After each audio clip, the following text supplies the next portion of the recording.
I'm doing my essay prompts on prompt 1 and 3, but for prompt 1, basically I'm going to be discussing the depolarization and muscle contractions within the heart muscles, and then the part 2 to that is basically discussing HFrEF, HFpEF, and then imaging modalities along with that to see clinical pathologies. But to start off, depolarization is a process that happens in the heart muscle cells that allows the heart to contract and pump blood throughout the body. It's caused by the movement of ions across the cell membrane, which creates electrical charges that trigger muscle fibers to contract. So basically what we have here is our heart. There's 4 chambers in the heart: your right atrium and ventricle and your left atrium and ventricle. So basically blood flows through the heart, through the superior vena cava, into the right atrium, into the right ventricle, and then it goes through the pulmonary arteries into the lungs. And in the lungs is where it is, the blood becomes oxygenated. So it goes from CO2 to O2, and it goes back through the pulmonary veins into the left atrium, into the left ventricle, and out to the aorta to the rest of the body. So on our heart, to help with the contraction and depolarization of it, we have something right here called the SA node, and that is basically sending depolarization signals all throughout the heart, up in the atriums. SA nodes beat at 100 beats per minute, but we do have the SNS and PNS and within the SA node, so that can either the SNS, which is your accelerator nerve, which can speed the heart up, or your PNS, which is the vagal nerve. It can slow the heartbeat down, so you don't want to be beating at 100 beats per minute all the time. But it is sending signals out for depolarizing the heart, letting it contract, but then it gets stopped right here because there's a layer of dead cells there. But there's also an AV node right here, which the blood goes through the AV node through into the bundle of his, and it goes up with the Purkinje fibers up to the aorta to send blood out to the rest of the body. So this is basically the top-down, bottom-up system that we have, the depolarization of the heart. We also have kind of like a graph explaining kind of the same thing in graph form, but basically this is for the SA node. When the heart starts depolarizing and it hits that threshold, this is when the sodium channels are open, and when it hits its potential, that is where the sodium channels close, and then potassium channels open, and the heart starts repolarizing, and it's just this back and forth constantly going on, and that's for the muscle contractions.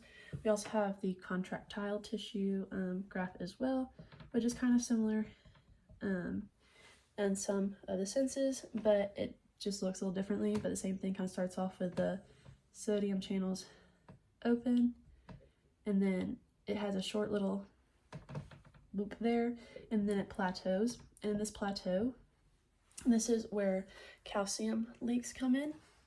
So put that there, and then it'll repolarize again. That's where the potassium comes in. But this allows the depolarization to take a little more time for the heart to completely fill up with blood before it contracts again. But along with this graph right here with a calcium leak, we have our goldfish or whale or whatever we want to call it. And so we have our T-tubules right here. And this is where that calcium leak comes in and takes place. And so then we have some voltage receptors, which are with the sarcoplasmic reticulum. And that calcium is going to come in, be in the sarcoplasmic reticulum, and it's going to want to go out and go to the sarcomere,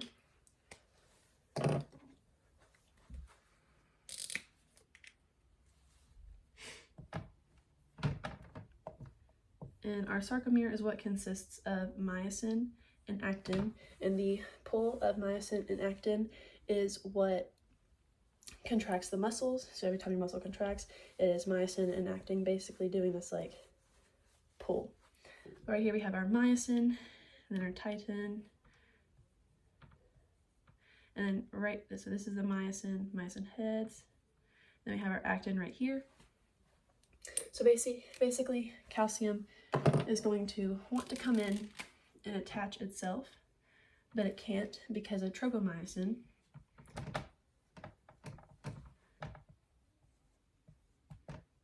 I spelled that wrong. But basically that's going to want to come in and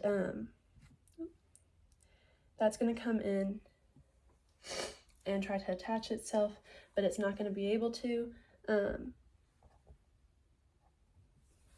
So it's going to attach itself to troponin C, which the C stands for calcium. The calcium is going to bind to that. And then that is going to move troponin I, which is inhibitory. And so therefore it can bind to myosin.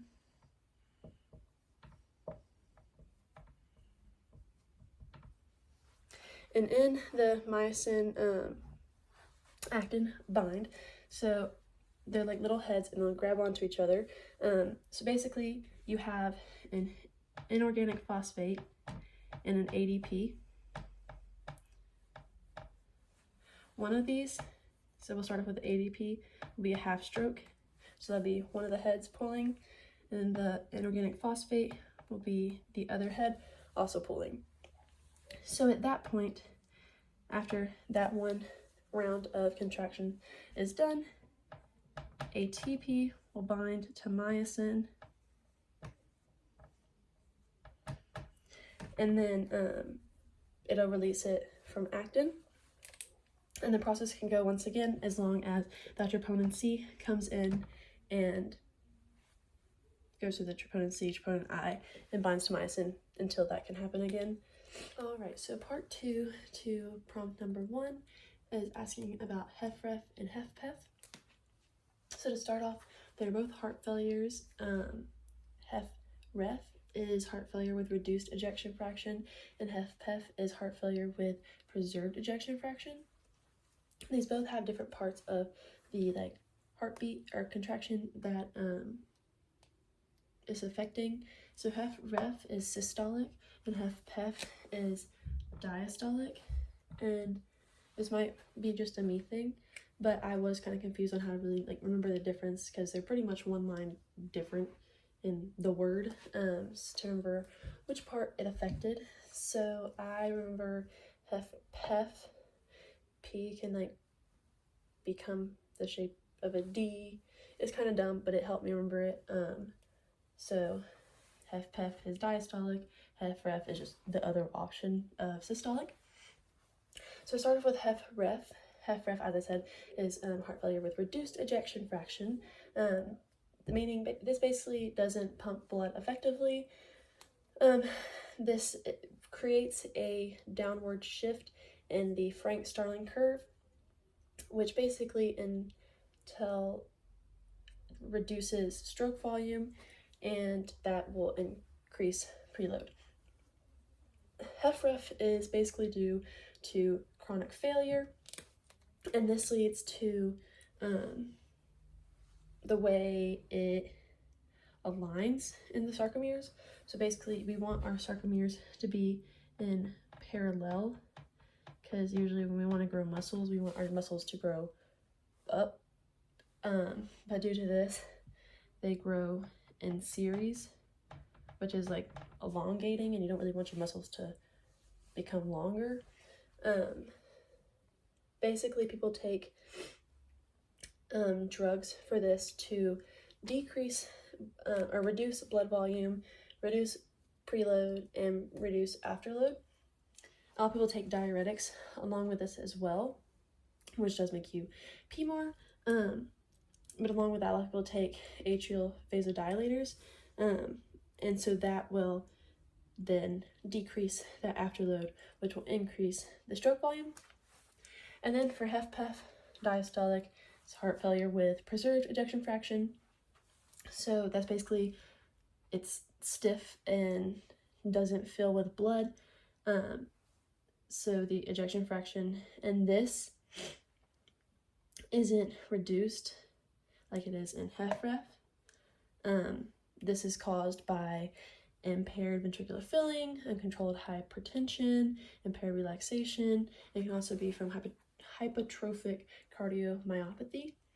But then along with these two, imaging modalities can help diagnose, treat, and prevent issues with blood pumping throughout the body, which things such as like the PET scan can help diagnose these things as well. So you can see the blood flow through, and basically the PET scan, there's like this little molecule that has gamma rays coming off of it, gamma radiation, and then there's little cameras at the end of it, and it kind of goes in a 270-degree shape, and there's cameras along this whole thing, and it is taking pictures.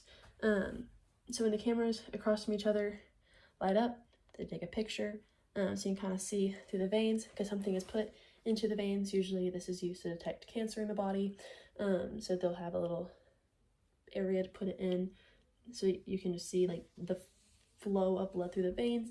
You can kind of see where there are issues within the body, so that will help with clinical pathology. So basically this is all saying like you can see if the heart is pumping blood the way it should be and where the problem areas are if it's not. All right, and for prompt number 3, basically it's saying if I was in my dream career and I have a patient come into the facility, what kind of thing should I expect, some prevention rate things I need to take, just kind of like overall just like what to expect from this client who is 56 years old, had a myocardial infarction, bypass surgery, and is on cardiac drugs such as diuretics and emergency vasodilator drugs. Basically diuretics increase your urine output, makes you pee more basically, and then emergency vasodilator drugs basically widen the blood vessels, betters the blood flow, reduces workload on the heart, so therefore it relieves symptoms and can improve just your overall heart function. But some things with this patient that we want to make sure we are doing. So number 1, that we want to make sure before doing anything with this patient, we want to make sure they're cleared. If they are not cleared with a doctor to be able to do any exercise, whether it's light to moderate to vigorous, we want to make sure they're cleared first before continuing anything, because we don't want them to end up being hurt more or worse off than they were when they came in.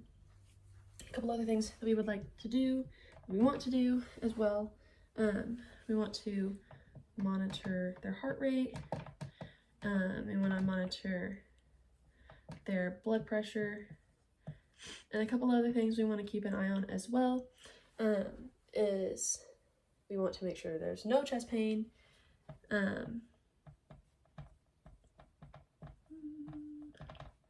we don't want them to have shortness of breath, and we also want to make sure there is no dizziness as well.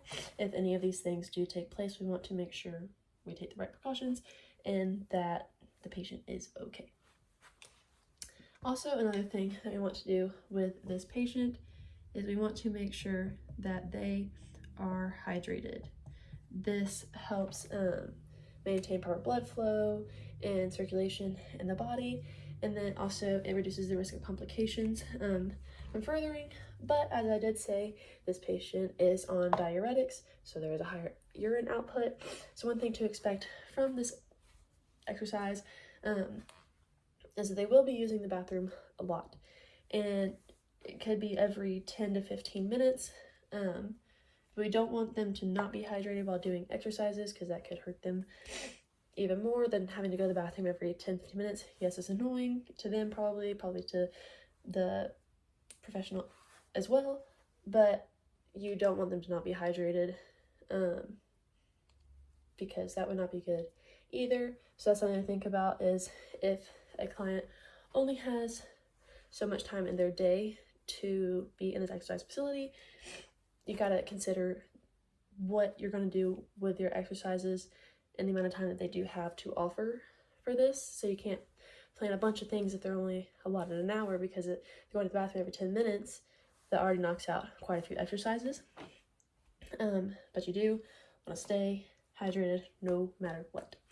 And then if they're on the emergency vasodilator drug, some things you want to monitor as well still is that heart rate and blood pressure, specifically that blood pressure, because since this does widen your blood volume, or blood vessels, not volume, sorry, the blood will flow a lot easier, but that can lead to the blood pressure dropping too low, and that's also not good to have hypotension compared to hypertension.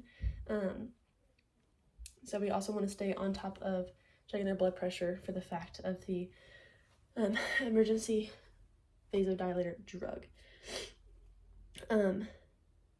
Along with that, they also want to make sure they're hydrated, because dehydration can also increase the risk of issues with the blood vessels,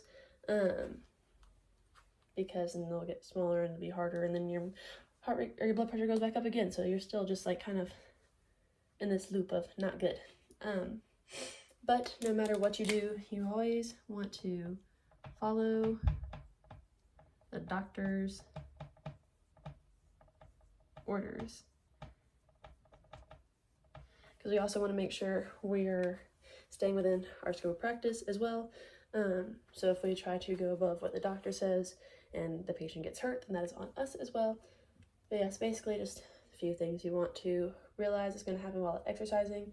They could get shortness of breath, so then we want to make sure we're not overdoing it or doing too much weight for anything if we're doing any resistance training.